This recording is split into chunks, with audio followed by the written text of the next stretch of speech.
नमस्कार दोस्तों, इस वीडियो में मैं आपकी 3 कन्फ्यूज़न जो बहुत ज़्यादा इम्पॉर्टेंट है वो दूर करने वाला हूँ। देखिए, सबसे पहली कन्फ्यूज़न है ही has gone versus he is gone. He is gone not passive, ये पैसिव नहीं है, ठीक है। और देखिए, सेकंड कन्फ्यूज़न होती है ये तार मोड़ा जाता है वर्सेस ये तार मुड़ा हुआ है। इसकी इंग्लिश है this wire is band. This wire is band मतलब ये तार मोड़ा जाता है, और इसका ये भी मतलब ये तार मुड़ा हुआ है। तो सही कौन सा अर्थ निकाले इसका, ये तार मोड़ा जाता है या फिर ये तार मुड़ा हुआ है, इसके बारे में मैं आपको बताऊंगा। और देखिए, तीसरी और लास्ट कंफ्यूजन जो होती है, मैं वहाँ बैठ रहा था, मैं वहाँ बैठा हुआ था। इसके लिए इंग्लिश यूज होती है I was sitting there. I was sitting there, मैं वहाँ बैठ रहा था या मैं वहाँ बैठा हुआ था, दोनों के लिए यही यूज़ होगा।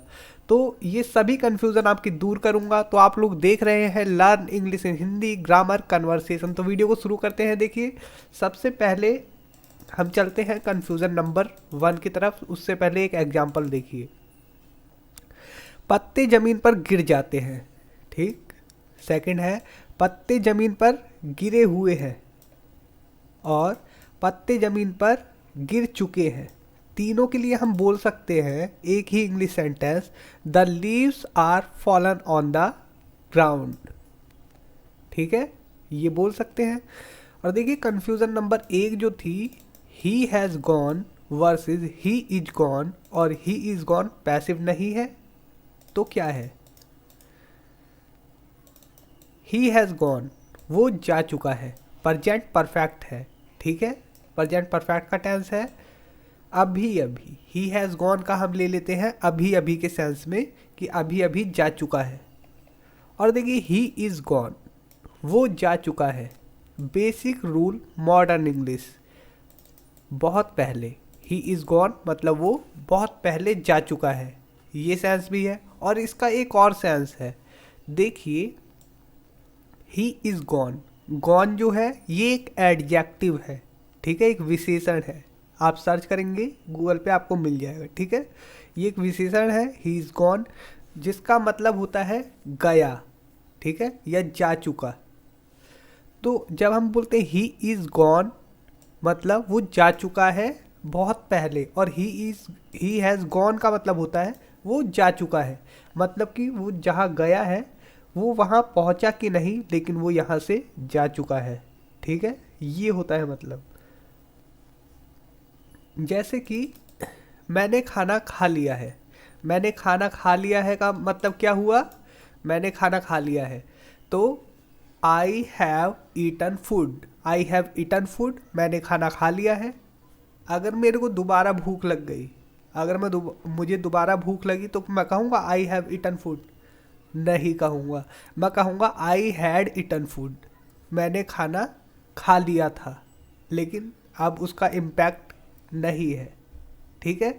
तो यही है, अगर मैं कहूँ आई हैव ईटन फूड मतलब कि मैंने खाना खा लिया है या मैं खाना खा चुका हूँ और वो अभी भी पेट में है, मेरे को भूख नहीं लग रही। अगर भूख लग रही है तो मैं ये नहीं कहूँगा कि मैंने खाना खा लिया है, मैं ये कहूँगा कि मैंने खाना खा लिया था। तो इंग्लिश होगी आई हैड ईटन फूड, ठीक है।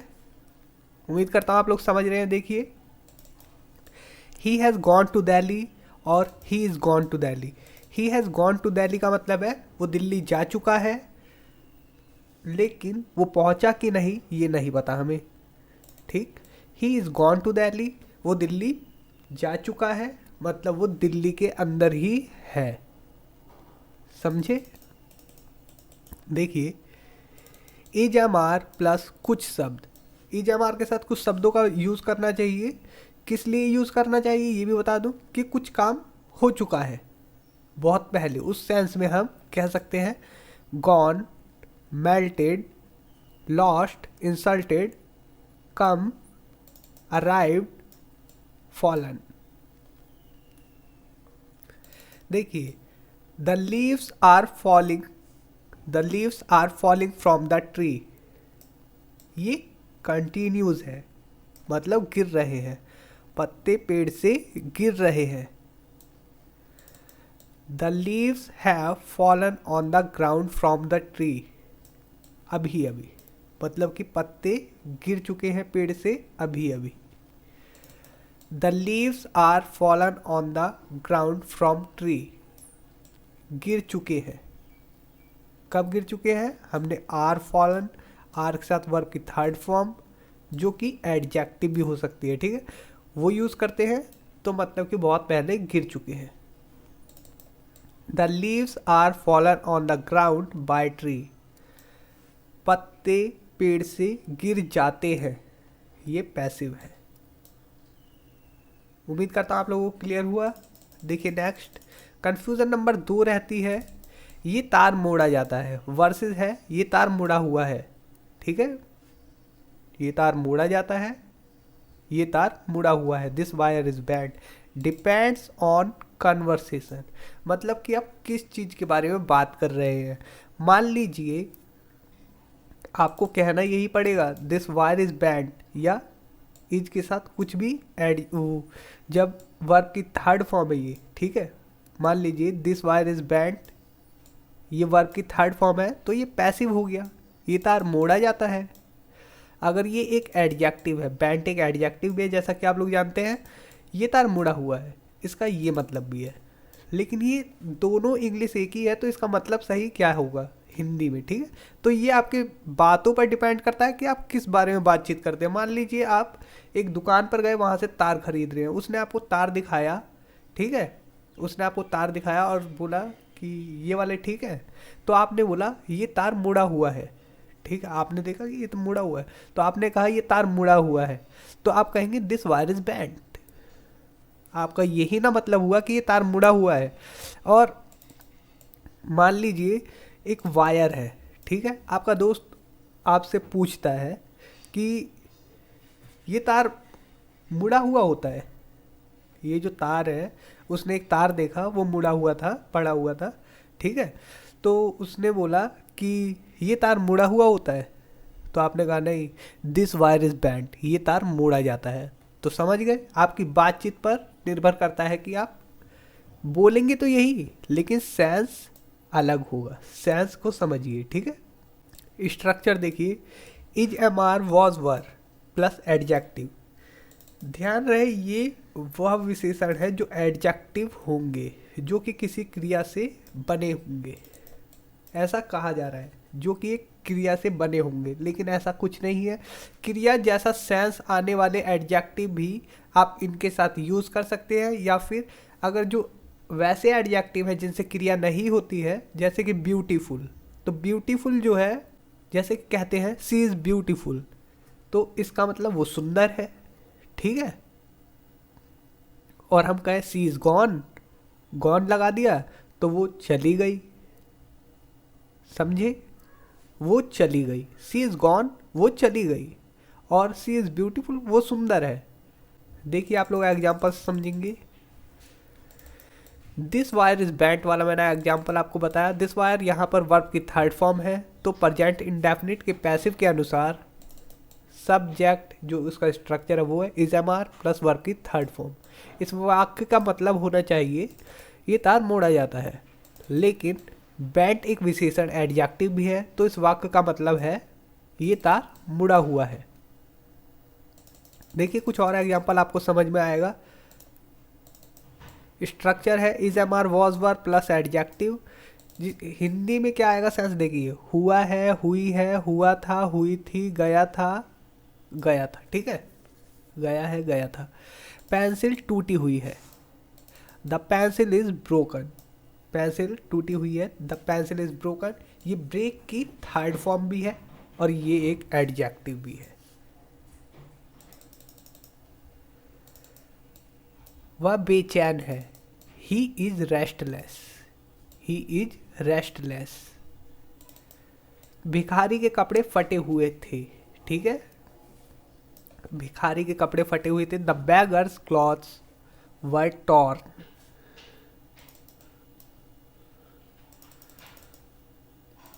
ये गजब का या मज़ेदार या आश्चर्यचकित है।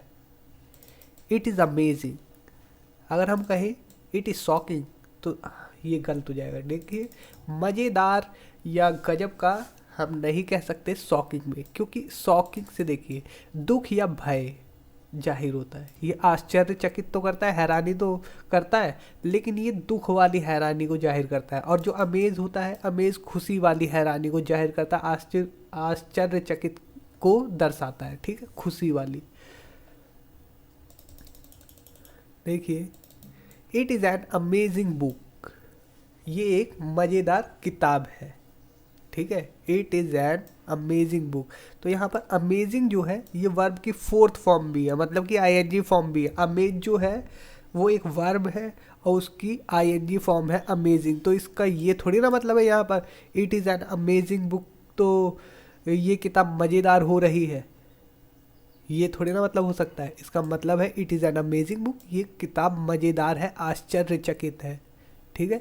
It is an amazing book to read, ये किताब पढ़ने के लिए मज़ेदार है। हम चकित है कि उसने ये काम कैसे किया है। We are amazed at how he has done this, ठीक है, उसने ये कैसे किया, हम चकित हैं।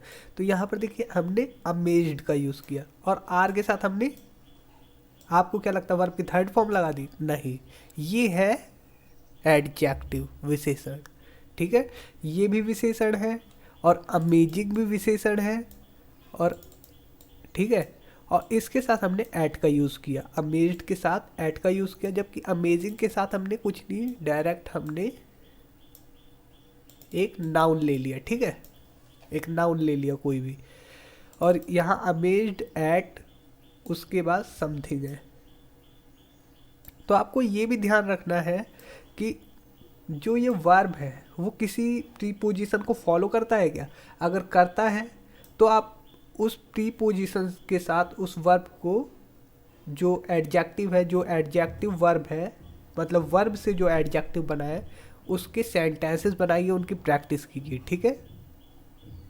देखिए एक और एग्जांपल है, हम उसकी ईमानदारी से चकित थे, ठीक है, या चकित हो गए थे, हम उसकी ईमानदारी से चकित हो गए थे।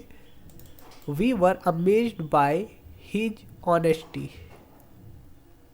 We were amazed by his honesty, तो यहाँ पर भी हमने एडजेक्टिव की तरह यूज़ किया है, चकित हो गए थे या चकित हुए थे, ठीक है। अमेज्ड किसे फॉलो कर रहा है? बाय को। इट इज़ बोरिंग, अब बोरिंग क्या है? बोरिंग भी एक एडजेक्टिव है, ठीक है, विशेषण है, और ये आईएनजी फॉर्म भी है बोर की, तो इसका मतलब ये नहीं है ये बोरिंग हो रहा है, ठीक है, इसका मतलब है ये उबाऊ है, एडजेक्टिव की तरह यूज़ कर रहे हैं, ये एक उबाऊ किताब है। It is a boring book, we are bored with this book.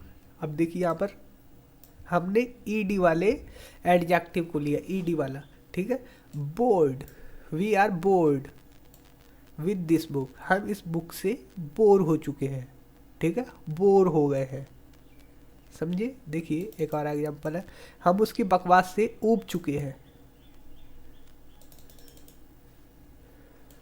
We are bored with his nonsense, तो यहाँ पर बोर्ड जो है ये किसे फॉलो कर रहा है? ये विद को फॉलो कर रहा है, जो कि एक प्रीपोजिशन है। किस प्रीपोजिशन को फॉलो कर रहा है वो एडजेक्टिव, इस पे आपको ध्यान देना है। लेकिन ये जरूरी नहीं है कि बोर्ड हमेशा विद को ही फॉलो करेगा, कुछ और भी हो सकता है, तो उसकी आप प्रैक्टिस करें, ठीक है, इसकी भी करें उसकी भी करें, इस प्रकार से आप सेंटेंसेस बनाना सीखें। देखिए हम उसकी बकवास से ऊब चुके हैं, we are bored with his nonsense, ये तो हो गया। वी आर गेटिंग बोर्ड, अब ये क्या चीज़ है? गेटिंग, गेटिंग के साथ एडजेक्टिव का जब हम यूज़ करते हैं तो उसका मतलब हो जाता है कि वी आर गेटिंग बोर्ड, मतलब कि परिवर्तन हो जाना, ठीक है, किसी चीज़ में परिवर्तन होना। ये मैं आपको नेक्स्ट वीडियो में बताऊंगा, किसी चीज़ में परिवर्तन होने से क्या तात्पर्य है। उसका मतलब ये है कि हम पहले बोर नहीं थे, ठीक है, वी वर गेटिंग बोर्ड, लेकिन अब होने लगे, बोर हो रहे हैं, ठीक है, बोर हो रहे थे, वर है तो बोर हो रहे थे। इजमार या किसी भी साथ ये जो वर्ब वाली एडजेक्टिव है जो वर्ब भी लगती है और एडजेक्टिव भी, सारी लिस्ट दूंगा। 150 प्लस वर्ब वाली एडजेक्टिव दूंगा, लिस्ट विद हिंदी मीनिंग, ठीक है। आप देख सकते हैं कुछ यहाँ पर मैंने लिख रखा है, इनकी हिंदी मीनिंग नहीं लिखी है, ठीक है। देखिए ये कुछ वर्ब है जो कि वर्ब भी है और एडजेक्टिव भी है, आप लोग देख सकते हैं। तो ये लिस्ट दूंगा। बस आपको इस वीडियो पे मैं एम करता हूँ 1000 लाइक आने के, और 1000 लाइक आते ही मैं 100% ये लिस्ट आपको प्रोवाइड कर दूंगा इसी वीडियो के डिस्क्रिप्शन में। आपको कुछ नहीं करना है, बस इस वीडियो को शेयर करना है, ठीक है। लाइक अपने आप हो जाएंगे। और इसका नेक्स्ट पार्ट बनाऊंगा मैं गेटिंग के ऊपर बना दूंगा, ठीक है। गेटिंग और इससे रिलेटेड जितने भी वर्ड होंगे जिनका आप गेटिंग के जगह यूज़ कर सकते हैं उन्हें भी लाके आपको दूंगा, और साथ ही ये लिस्ट भी दिखाऊंगा उस वीडियो में, ठीक है। फुल लिस्ट दिखाऊंगा। तो thanks for watching, take care, bye.